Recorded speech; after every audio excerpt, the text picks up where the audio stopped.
Watch Dogs Legion is the third game in the Watch Dogs video game series that was created by Ubisoft. This game, unlike the other two, is set in London, England, and brings a lot of different and unique concepts to the franchise that haven't really been touched on before. That's why today I'm going to be answering the question in the title of this video: is Watch Dogs Legion worth playing? Along with that, I will also be giving some of my early thoughts on the game, since it only came out like almost a little less than a week ago, I think, and I'm not even close to completing the campaign yet because there's so much to do in this game, so I'm going to kind of run through all that. So without further delay, I'm DedSec Operative Steven from the Hills Maniacs, and these are my thoughts on Watch Dogs Legion. First, I'll talk about some things that I like about the game. The first one is the ability to recruit anyone in London, like any random person that you're walking past on the street. You can recruit them to your team and play as any of those people, depending on the situation that you're in. So if you need like a hospital worker, which helps when one of your members of your team is injured, they'll get out of the hospital quicker if you have a hospital worker in your sort of like party that you have. You can get police officers, like a random street cleaner or someone painting graffiti on the walls, a random old woman that's walking down the street, whatever. Each of these operatives brings something different to the table and allows for different approaches to each mission, depending on your style of playthrough or how you want to go about each mission. Also, each potential recruit gives you their own quest that you have to complete before they are actually willing to join your faction, which adds even more depth to the story and allows for more time to enjoy the game outside of the actual campaign missions. Now, some of these people, like the police officers or people from like the different factions that you're fighting against, like the bad people, basically, you can actually recruit members of the enemies that you're fighting, that you're trying to take down. They will turn on their own group, but you have to do really special stuff just to even get the chance to talk to them, like take out somebody that they've been trying to take out for months, or hack into something and steal something, whatever, steal a car, whatever, and then that person is willing to talk to you. So I thought that kind of adds a little bit of layer to it as well, where now you have an enemy person that you've just recruited to your team that can now really help you get into, because there's different factions. There's I think there's two different factions, and then plus like the normal police that you're trying to take down. So having one of them allows you to now just walk through, because you'll blend in when you walk in there now. So that's something that allows you to do that, because now you're playing as a person on that team. And as long as you don't approach anybody or start running, you can actually just walk right through the place without anybody even even caring that you're there, and then you can do what you needed to do and get out without anybody realizing. So each of those gives you their own mission, and that gives you even more missions to do. It makes the game a little bit longer, and which is actually a good thing, because other than that, I feel like it would probably be a short game. I don't know. Like I said, I'm not even the whole way through the campaign yet, so I don't know how long the campaign is. So just having these little side quests to do adds a little bit more, depth to that. Another thing I like about this game is the hacking puzzles and challenges that they give you to gain access to certain restricted areas. There's it's like a puzzle. You have to connect the lines basically and make the blue line go through, or I don't really know how to describe it, I guess, but you have to, and eventually it'll lead, all the lines will be blue, and then you can access the thing you're trying to get to.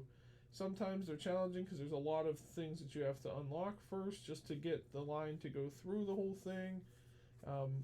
But they're a lot of fun too, because it's not just like, this adds something to the game too, because it's not just a shooter or running around and shooting everybody up. It's actually like, you can't access this area without hacking or without completing this puzzle first, without hacking this or doing this or whatever to gain access to it. And it makes the game a bit more challenging and exciting as you try to unlock these certain doors that can only be accessed through hacking the security system, or hacking your way into the building to then find the key that you can download to then use on the door and things like that. So that makes it a bit tense as well, and it is tough sometimes, but you get through it. You just keep trying until it's really not that complicated. Just keep trying at it until you figure it out. But I mean, that's what a puzzle is, right? Another thing I like is the exploration in this game.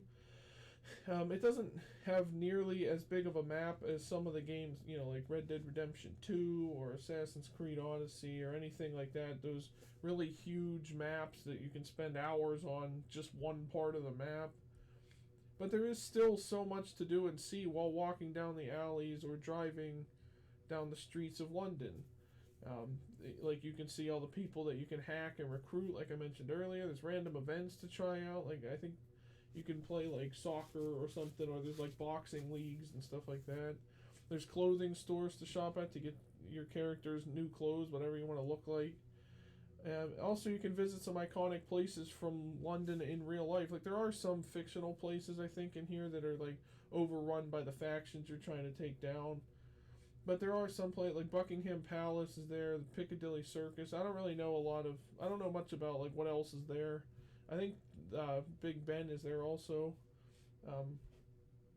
That's just to name a few places, but it is basically meant to resemble real life London. Like I don't think they really changed much. They probably just took actual photos of London and replicated it into the game. I don't think they had anything really, just a couple extra added buildings, like I said, for the factions and stuff. But it's pretty cool just to see that in a video game, because most games nowadays is like fake places that they make up that are a huge map or whatever with, it's based on New York City or something like that. But having actual London in here makes it a bit more realistic almost too. And like it's like a futuristic London where cars are automatic and you can hack them and everything else. Like they drive themselves. It's like this could be the future that we live in, So that kind of makes it more realistic. And that's one of the things I like about it. And then finally, the different technology and gadgets you can use throughout the game definitely make it a whole lot of fun. There's a spider bot which you can use, which is actually required in some scenarios. Where you can't get to something without first crawling through this vent, or sometimes it helps you with sneaking around enemies to press a button that you can either press with your person or with the spider bot. It's easier to sneak around sometimes. They will see the spider bot on occasion, but it's easier to sneak around.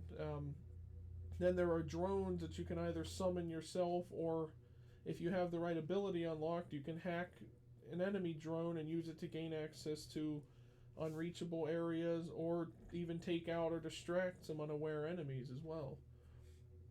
And there are cargo drones, which you can actually, what I thought this was really cool, you can actually hop on top of them and like have them elevate you to higher places that you can't get, like the tops of buildings, or if you just need to make an escape or whatever. And you can also drop the cargo, which is usually a bomb, onto enemies beneath you if you wanted to, or just to screw around, you just drop it on random people throughout the game, which I have not done. Even the cars themselves are hackable and can be used for different things, like just messing around and make them driving backward. Like I love doing that because you can just cause random wrecks, and it's a lot of fun to kind of watch, because you'll press the button to make the car go backward and hit the car behind him, and then you make the car drive forward and crash into somebody or whatever. And that also helps in an escape if you're trying to outrun the police or the person chasing after you. You can even make like in the original first two Watch Dogs games, you can hack like the street lights and stuff like that, or the stop lights and everything else. You can still do that here, but you can also raise barricades and things like that to stop people from pursuing you and things like that. So even the cars themselves are like a gadget that you can use to your advantage, basically, and play around with and have a lot of fun with. There's only a couple things I didn't like about this game, to be honest. The first one is the inability to actually purchase weapons from stores, which you could do in the first 2 games. Like, there was actually, you could go places and buy random weapons, you know, using the points that you've unlocked or whatever, and use them throughout the game. But in this one, you can't do that. Only certain people come with certain guns.